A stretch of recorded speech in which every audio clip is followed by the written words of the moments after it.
नमस्कार दोस्तों, कैसे हैं आप सब। उम्मीद करता हूं आप सब स्वस्थ होंगे एवं खुशहाल होंगे।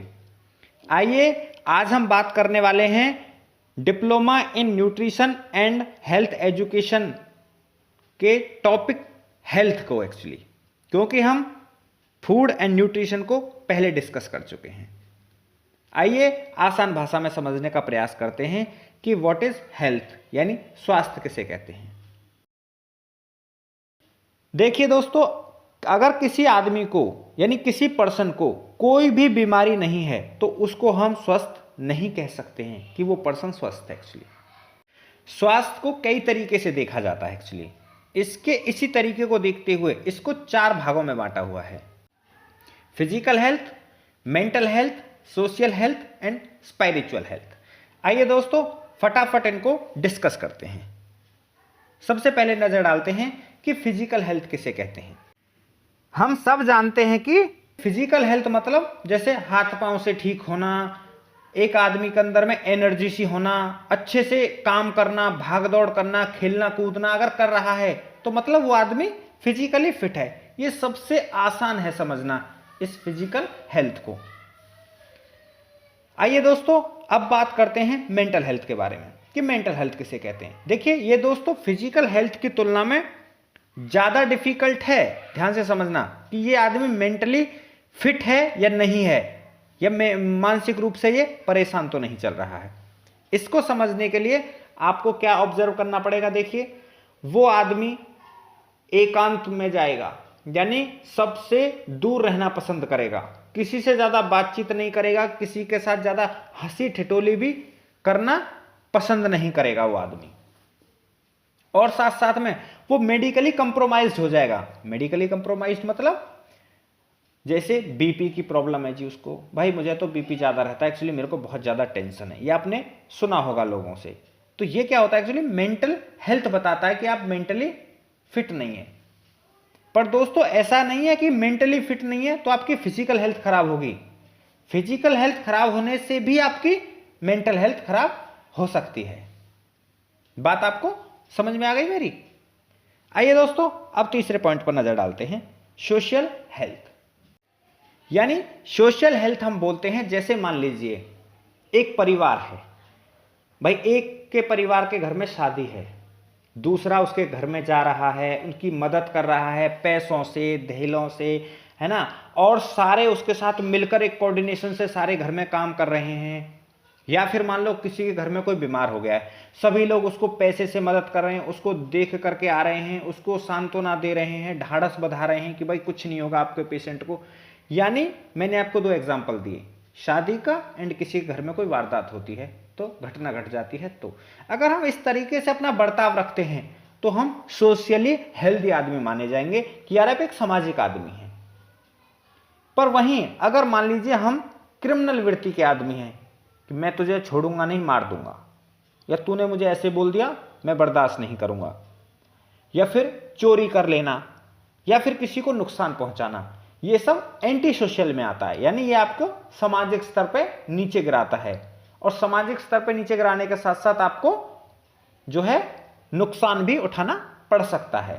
जैसे किसी घटना के बाद आपको जेल भी जाना पड़ सकता है, या फिर आपकी मार पिटाई भी हो सकती है। तो इसको हम एंटी सोशल बिहेवियर के अंदर में रखते हैं। तो आपको समझ में आया दोस्त, सोशली हेल्दी आदमी किसको बोलते हैं? जो आदमी सामाजिक यानी अपने आस पड़ोस, घर वालों, चाचा ताऊओं, परिवार और गांव एवं बस्ती के साथ में मिलजुल कर उनके साथ में कोऑर्डिनेशन से कार्य करता है, उसको हम सोशली हेल्दी मैन बोलते हैं। आइए दोस्तों अब बात करते हैं स्पिरिचुअल हेल्थ के बारे में। एक्चुअली ये सबसे डिफिकल्ट है इसको एक्सप्लेन करना कि व्हाट इज स्पिरिचुअल हेल्थ यानी आध्यात्मिक स्वास्थ्य क्या है। देखिए दोस्तों ऐसा हम अपने समाज में रहते हैं तो वहां पर क्या करते हैं हम, एवं मॉरल एंड कोड्स वैल्यूज को हम क्या करते हैं अपने दिमाग में रख के ही कोई काम करते हैं। यानी जो जिस धर्म का है वो अपने धर्म का क्या करता है, आचरण करता है, परमात्मा से जुड़ने का प्रयास करता है, किसी को कोई नुकसान नहीं पहुंचाता। इसको हम किस श्रेणी में रखते हैं? आध्यात्म की श्रेणी में रखते हैं। भाई ऊपर वाले से लगन लगाओ, इस संसार में कुछ नहीं है। तो इस तरह की सोच एवं विचारधारा को हम स्पिरिचुअल हेल्थ के अंदर में रखते हैं। तो आदमी का स्पिरिचुअल हेल्थी होना भी बहुत जरूरी है। ऐसा नहीं सोचना चाहिए कि मैं ही हूं जो दुनिया में, जो मैं करूंगा वही होगा, या मैं जो कर सकता हूं वही हो सकता, बाकी कुछ नहीं हो सकता। तो इसलिए आपको ऊपर वाले पर, आप जिस भी धर्म के हो और जिस किसी को भी मानते हो देवता को, आपने उसके प्रति अपनी आस्था को बनाए रखना है और किसी को चोट एवं नुकसान पहुंचाने से बचना है। इसको हम स्पिरिचुअल हेल्थ के अंदर में रखते हैं। आइए दोस्तों, अब हम नजर डालते हैं मीनिंग ऑफ न्यूट्रिशनल हेल्थ, यानी न्यूट्रिशनल हेल्थ किसे कहते हैं। देखिए दोस्तों, जो कुछ भी हम खाते पीते हैं तो आप सभी जानते हैं कि उससे हमें न्यूट्रिएंट्स प्राप्त होते हैं। अब इसको समझने में तो आपको कोई दिक्कत नहीं होगी, क्योंकि अगर आपने मेरी पहली वीडियोस देखी हैं तो आपको ये टॉपिक क्लियर है, आपको अब इसमें कुछ भी बताने की जरूरत नहीं है।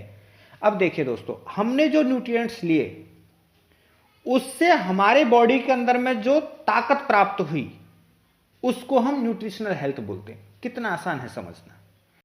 यानी हमने खाना खाया और उस खाने से जो हमें न्यूट्रिएंट्स प्राप्त हुए और उन न्यूट्रिएंट्स ने हमारी बॉडी को नरिश किया, यानी न्यूट्रिशन प्राप्त किया, तो उसी हेल्थ को, जो हमारी हेल्थ बनी उसको खाने के बाद में, उसको हम न्यूट्रिशनल हेल्थ बोलते हैं। उम्मीद करता हूं दोस्तों आपको यह बात समझ में आई होगी। अब हम बात करें कि यार न्यूट्रिशनल हेल्थ भी अफेक्ट हो सकती है क्या, आदमी प्रभावित हो सकता है क्या? बिल्कुल हो सकता है।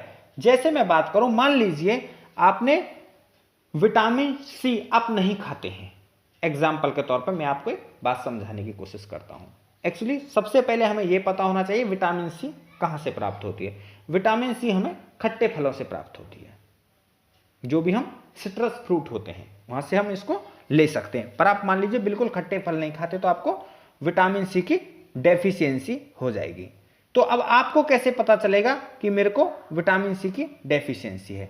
इसके लिए आपको ब्लड टेस्ट कराना पड़ सकता है, जहां से आपको पता लगेगा कि आपके अंदर में विटामिन सी की डेफिशिएंसी है। आइए दोस्तों, अब नजर डालते हैं हम inter relationship between nutrition and health, यानी न्यूट्रिशन और हेल्थ के बीच में आपस में क्या कनेक्शन है, इसको हम समझने का प्रयास करते हैं। देखिए दोस्तों, जैसे मैंने आपको बताया कि हम खाना खाते हैं, हमको न्यूट्रिएंट्स प्राप्त होते हैं, तो और उनको न्यूट्रिएंट्स को जो हम लेते हैं उनसे हमारी हेल्थ बनती है। तो अब आप सोचेंगे कि यार मैं तो ज़्यादा से ज़्यादा फूड लूंगा तो ज़्यादा से ज़्यादा मेरे को न्यूट्रिएंट्स मिलेंगे और ज़्यादा से ज़्यादा मेरी हेल्थ बनेगी, यानी मैं ज़्यादा मजबूत हो जाऊंगा, ज़्यादा स्ट्रांग हो जाऊंगा, सबसे ताकतवर हो जाऊंगा, ऐसा आपके दिमाग में ख्याल आ सकता है। परंतु मैं इससे सहमत नहीं हूं। आइए तर्क के साथ बात करते हैं। देखिए दोस्तों, सबसे पहले बात करेंगे, क्या हम कम खाना खाएं तो क्या हम प्रभावित हो सकते हैं हमारी हेल्थ, यानी मल न्यूट्रिशन बोलेंगे इसको हम, कि भाई अगर हम खाना कम खाएं या ज्यादा खाएं तो क्या हम उससे प्रभावित होंगे? बिल्कुल होंगे। देखिए दोस्तों, कम खाने को हम बोलते हैं अंडर न्यूट्रिशन, यानी अगर हमें मान लीजिए एक बात बोल रहा हूं आपको कि मान लो हमें 200 ग्राम खाना खाना है एक दिन में और हमने खाया 50 ग्राम खाना, तो डेफिनेटली हमने 150 ग्राम कम खाना खाया, तो वहां से जो मिलने वाला हमको न्यूट्रिएंट्स है वो कम प्राप्त होगा हमें, और हम वीक होते चले जाएंगे हर दिन, एवरीडे। अब दूसरे एग्जांपल से समझते हैं, ओवर न्यूट्रिशन किसे बोलते हैं। मान लीजिए हमें 200 ग्राम ही खाना खाना था पर हमने खा लिया 500 ग्राम, उससे क्या हो गया, हमको दुगने से भी ज्यादा न्यूट्रिएंट्स हमें प्राप्त हो गया हमारी बॉडी को, और हमें क्या हुआ उससे हमारी बॉडी पर नुकसान, हम ओबीस होने शुरू हो गए, मोटे होने शुरू हो गए, हमें ओबिसिटी हो गई, हमें मोटापा छा गया। Actually under nutrition and over nutrition दोनों ही बॉडी के लिए अच्छे नहीं हैं। आइए एक छोटे से एग्जांपल से नजर डालते हैं। अंडर न्यूट्रिशन मतलब मान लीजिए आप विटामिन ए, यानी आप मान लेते हैं कि आप दूध नहीं पीते हैं तो आप विटामिन ए ठीक से नहीं ले रहे हैं, तो उसका आपकी बॉडी पर क्या इफेक्ट पड़ेगा? ब्लाइंडनेस, यानी आपको आंखों से कम दिखना शुरू हो जाएगा। आ गई बात दोस्तों समझ में? और वहीं हम बात करते हैं ओवर न्यूट्रिशन की। अगर आप मान लीजिए मोर एनर्जेटिक फूड खाते हैं जिसके अंदर में बहुत ज्यादा एनर्जी है, तो आपको ओबीस हो जाएगी, यानी आप ओबेसिटी का शिकार हो जाएंगे, मोटापे का शिकार हो जाएंगे। तो ये हमारे पास में ओवर न्यूट्रिशन का एग्जाम्पल है। तो उम्मीद करता हूं दोस्तों आपको हेल्थ के ये सारे टॉपिक्स आपको क्लियर हुए होंगे। मैंने आपको जल्दी जल्दी आसान भाषा में समझाने का प्रयास किया है।